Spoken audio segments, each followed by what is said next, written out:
Bueno, ¿qué tanto misterio con Mitchell si nunca lo termino de enunciar?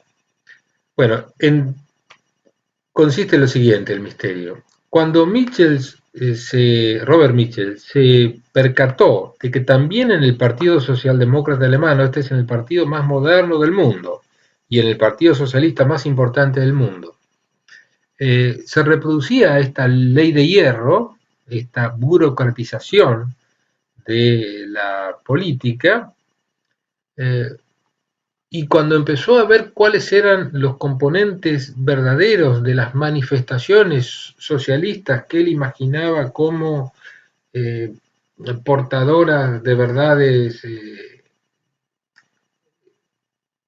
intrínsecas a la condición del proletariado que, que reclamaban los teóricos socialistas, recuerdo que se empezó a decepcionar porque en las afueras de estamos hablando de 1911 el libro, hace mucho tiempo, en las afueras de las concentraciones se vendían baratijas y este tipo de cosas, el tipo descubrió, ¿qué tiene que ver esto con la conciencia de clase, con la revolución y con todo lo demás? Bueno, empezó a descubrir la, la realidad, ¿no? Ahora, cuando empieza a generalizar este concepto de oligarquías políticas,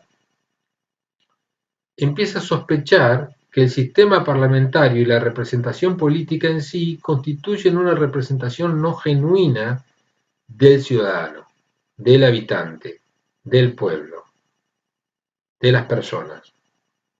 ¿Por qué? Porque esto está tergiversado por una lógica de la burocratización que aleja a la sociedad de la política bajo una máscara de acercamiento que vendría a ser la representación política parlamentaria. Bien, por este camino se va a desencontrar cada vez más y va a terminar, muy pronto vamos a ver el fascismo nosotros, espero que lo podamos ver, se va a terminar fascinando con la experiencia de Benito Mussolini y con su propuesta de régimen corporativo. Aprovecho para adelantarlo aquí. ¿Qué era el régimen corporativo? Era un régimen que representaba a los ciudadanos, a los individuos, en términos de su pertenencia a distintas corporaciones que generalmente estaban asociadas a la producción y al trabajo.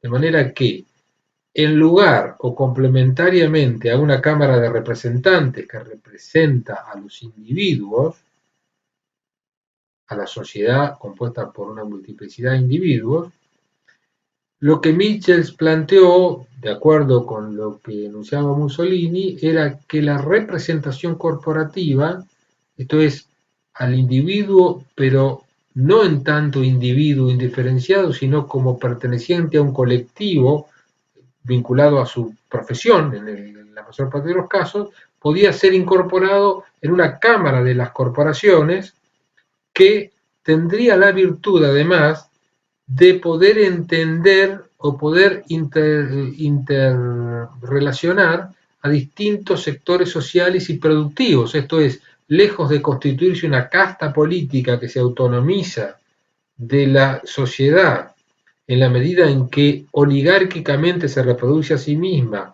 abarcando esto todos los aspectos de la vida política e incluso social, porque también incorpora a los sindicatos a esa lógica, como suele decirse habitualmente, que se eligen siempre a los mismos. Bueno, hay mucho para hablar con respecto a eso.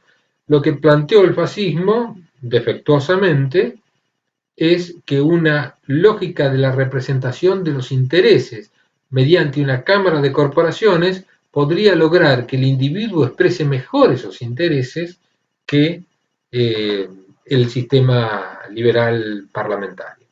Bueno, lo digo más o menos para ver hasta dónde conduce el camino del escepticismo político y el camino del desencanto, ¿no? Michel, que era un hombre del Partido Socialdemócrata Alemán, que era un hombre de la izquierda de ese partido, termina, como tantos otros, afincándose en lo que puede considerarse una solución autoritaria al problema de la democracia, como también fue el fascismo. Bueno, terminé entonces con el misterio de Mitchell, no había tanto que revelar. Hay otras cuestiones que tienen que ver, que son suplementarias y que no las voy a enunciar acá. Ustedes saben que los sistemas políticos también pueden ser representativos proporcionales o representativos por lista incompleta. Esto tiene mucho que ver con la historia argentina, donde se implementó alternativamente un sistema u otro. Se supone que los sistemas de lista incompleta, esto es lo que favorecen con la cual el elector vota solamente por una parte de los candidatos, con lo cual asegura la participación de una minoría, favorece la lógica bipartidista. Y los sistemas de representación proporcional, en la medida en que no establecen un umbral mínimo para la participación, un requisito mínimo para lograr, aunque sea un diputado o dos diputados, favorecen la dispersión del electorado. No me voy a demorar en eso, creo que es muy sencillo de interpretar, está en la bibliografía y todo lo demás. Sí quiero referirme a cómo cerrar esta brecha entre las hipótesis restrictivistas y las hipótesis inclusivistas.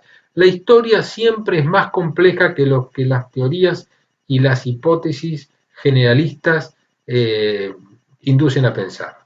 La historia siempre triunfa sobre esto y defrauda a los contemporáneos, que son los buscadores de certeza. Los historiadores no son portadores de certeza. La certeza está en la creencia colectiva, la creencia está en la demanda. Y esto también tiene que ver con la democracia. Esto tiene que ver. El político da versiones simplificadas de la realidad porque la gente también reclama versiones simplificadas de la realidad. Es una operación que hacemos todos. Yo también estoy dando una visión simplificada de la realidad, sobre la cual vengo leyendo hace mucho tiempo y interesándome espasmódicamente durante demasiados años también.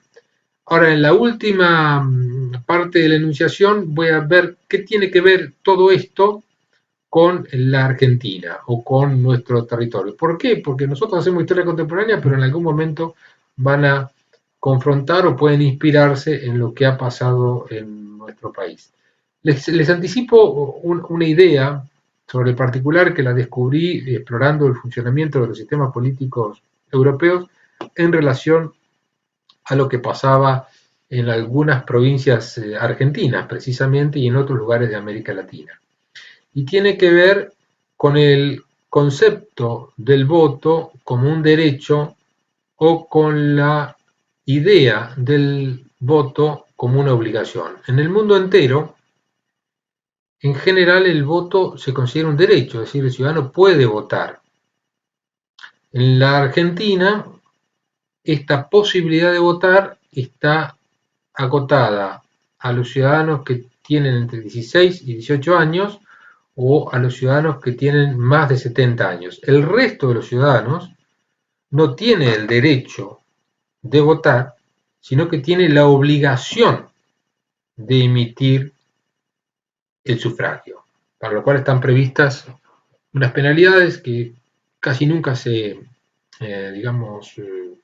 llevan a cabo, pero que son absolutamente perturbadoras. Ahora, en el último video quiero explicar un poquito por qué esto es así. En realidad no sé por qué es así, tampoco quiero generar, pero quiero decir cómo nace esta idea de la obligatoriedad, de hacer del derecho una obligación y esto otro que yo no lo sé explicar, este milagro casi, que es que se termina celebrando como un derecho, algo que en realidad es una obligación para la mayor parte de los habitantes.